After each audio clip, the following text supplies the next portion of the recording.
issue is always financing, but putting that aside, everyone wants money. It's really data and intellectual property that we get a lot of questions on. On the data front, when you're an ad tech company, you want to know what the regulations are in terms of what you can gather, what kind of data you can gather, how you can use it, how you can share it. And there are also contractual limitations you may have with data partners or even with websites, privacy policy limitations. You really have to think through your data model and all the privacy issues, especially since privacy landscape is constantly changing. On intellectual property, you want to protect your intellectual property. That's point number one for a lot of these companies. But what scares them sometimes are the possibilities of getting sued by a non-practicing entity, or what we sometimes call patent trolls. So that's a big issue as well. So those are the ones that really are very top of mind for a lot of the startups.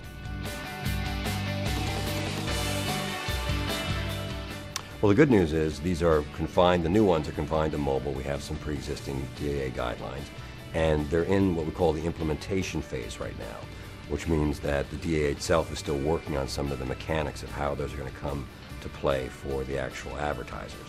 However, if you are doing a lot of data gathering on the mobile realm, it would be very smart to take a very close look at those, because they certainly give you some hints as to what's going to be necessary in coming years. And you can certainly figure out that if you're collecting what they call personal directory data, or cross-application data, or precise location data, which are three new classes of data that they define, that you're going to have some more disclosure requirements, some more opt-out requirements, and it's good to start planning for that right now, even while we're in the implementation phase.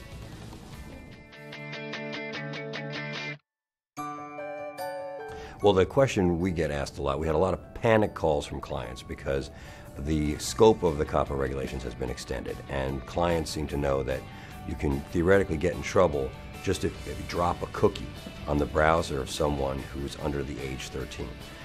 So everyone was essentially freaking out, to use a legal term, about that. But the good news is, for most of our clients, particularly if you're an ad network or you're an advertiser and you're dropping a cookie from an ad unit, if you don't have actual knowledge that the person that you're dropping the cookie on the browser is someone under the age of 13, you're going to be in good shape under COPPA. It really has an actual knowledge requirement. Now, having said that, a lot of clients are still trying to protect themselves by putting in appropriate terms in their insertion orders and their media buys to make sure they're not dealing with those types of users these days.